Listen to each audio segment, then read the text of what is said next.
Bonjour, Morning Brief du 9 janvier 2017, un début d'année positif, voire parfait, avec 5 hausses en notant 2 séances. Alors néanmoins, cela ne reflète pas la situation réelle du marché, avec un Thune Index, principal indice de la place, sauvé souvent vers la fin de la séance.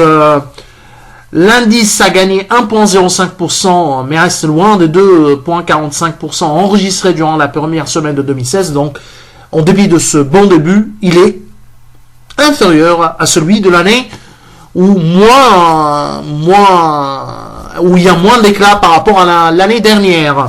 Alors, le volume total des échanges s'est établi à 36 millions 8, dont 15 millions de blocs de transactions, y compris des transactions de blocs, sur ce papier. Alors, la meilleure performance hebdomadaire revient à Sotetel, plus 16,2%, Delis Holding, plus 8,9%, et Assad, plus 8,4%. Parmi ces trois titres, nous, vous connaissez un peu notre avis, on est positif seulement sur Delis Holding, donc on pense qu'il y a encore du potentiel sur le titre.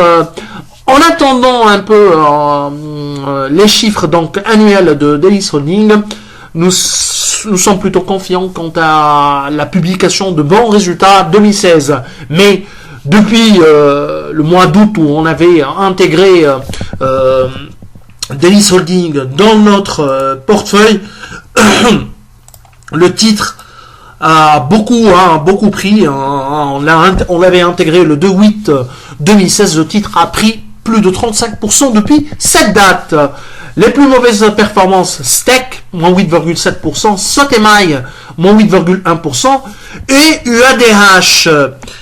Alors, côté actualité, on commence par le fait que Sanimed a finalement réussi à clôturer, à annoncer la clôture de l'offre globale dans le cadre de son introduction en bourse. C'est environ 90% de l'opération de l'introduction en bourse. Alors le résultat sera publié que seulement le 17 janvier, d'après ce que les médias ont relaté. Alors, côté également actualité pour les sociétés, il y a une convention entre Huawei et Siam qui a été signée et qui vise à offrir des solutions de comptage intelligents, les smart compteurs à distance, qui sont effectivement des compteurs à distance et automatisés. Huawei possède actuellement une solution complète qui est déjà déployée un peu partout dans le monde et dont la Siam veut en profiter. Alors le premier déploiement de ces compteurs aura pour cible de changer le parc actuel de la compagnie nationale Steg en réseau intelligent. Notons que Siam a déjà signé une autre convention avec Telnet, autre société cotée en bourse, concernant le compteur prépayé. Alors nous sommes positifs sur Siam avec un potentiel de 28%. À ne pas oublier également le fait que Siam introduira cette année une filiale, donc un autre catalyseur qui pourrait probablement booster encore le titre et nous donner plus de visibilité sur l'actif de la compagnie. Alors, autre actualité concerne Telnet et le fameux projet avec Safran. Alors, FIPA a mis en place un comité de pilotage regroupant FIMA, en fait, l'Agence nationale de la fréquence, le Centre national de la cartographie et de la télédétection, le ministère de l'enseignement supérieur, de la recherche scientifique, l'instance générale du partenariat public-privé, le ministère des Finances, Airbus, Safran, même chose, et Telnet Holding. Il y a beaucoup de monde, décidément, pour un comité pour prendre des décisions. Bref, ça c'est une opinion personnelle. Alors le comité tiendra au moins une réunion mensuelle pour appréhender les pistes de réflexion et étudier tous les aspects techniques et juridiques du projet. Là, c'est à Telnet de donner plus de détails, à mon avis, pour que le marché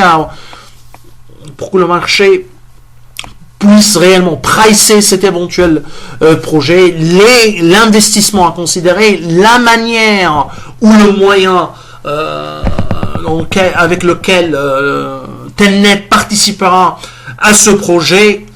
Là, je pense que Telnet, vu l'importance de ce genre de ce partenariat, Faudrait que Telnet publie plus de détails, sinon on restera avec peu de visibilité. Alors, selon un document publié, autre actualité, la BCD vient de publier un document inédit, 100 mesures phares, intitulé 100 mesures phares de la nouvelle loi bancaire. Et là, on a retenu deux mesures, disons. En fait, la date limite de la révision de la participation directe et indirecte pour les banques et établissements financiers a été fixée pour juillet 2019, donc de 30 à 20%, le cap des participations qui ne font pas partie, donc des sociétés qui ne font pas partie de l'objet social des banques et des établissements financiers. Alors, par exemple, l'immobilier. Cependant, ce délai ne nous inquiète pas en réalité, parce que c'est une banque. Change peu, c'est-à-dire ne nous inquiète pas, ça change peu à la donne, puisque il y a la circulaire de la Banque centrale liée à la limitation du plafond ou de la limite de l'engagement envers les parties liées, qui est plafonné à 25% à l'horizon 2018, et donc la conformité avec cette norme se fera de facto avant le délai de juillet 2019 pour la révision des participations. Alors, en dépit du retour, autre nouvelle, et là c'est un peu, on est un peu cynique, on souhaite la paix à nos amis ivoiriens, mais ça renforce un peu et ça donne une idée sur la fragilité des business en Afrique. La Côte d'Ivoire n'est pas l'Eldorado. Il faut que le marché soit conscient à notre avis. Le fait que la Côte d'Ivoire n'est pas l'Eldorado, n'est pas du moins encore l'Eldorado, la situation reste toujours fragile. C'est le terme utilisé par Le Monde dans son article de ce dimanche 8 janvier 2017. Donc, en dépit du retour du calme, la situation en Côte d'Ivoire confirme malheureusement notre opinion négative sur les perspectives de développement sur la fragilité des perspectives de développement de certaines sociétés dans ce pays. Récemment, en Tunisie, on présente la Côte d'Ivoire comme étant le nouvel Eldorado. Ces pays restent, ce genre de pays, cette région reste très fragile. Il faudra profiter bien évidemment de la croissance économique de ces régions, réalisée dans ces régions, mais il faudra également limiter l'exposition en capital. Autrement dit, il faudra envisager des liens commerciaux et non pas capitalistiques. Un petit rappel des sociétés qui sont exposées au Côte d'Ivoire. Alors, il y a Carta Cement qui devrait être exposé ou qui envisage une exposition sur le Côte d'Ivoire. Il y a Carta Cement, SRH, Tunisie Leasing, BH et Celcom qu'on ne couvre pas à Alpha Ménin. Bien sûr, BH qui envisage, pareil pour Carta Cement, qui envisage une exposition sur le Côte d'Ivoire. Par contre, Essage qui vient d'annoncer l'achat d'un terrain et le projet et non plus un simple lien commercial avec le Côte d'Ivoire.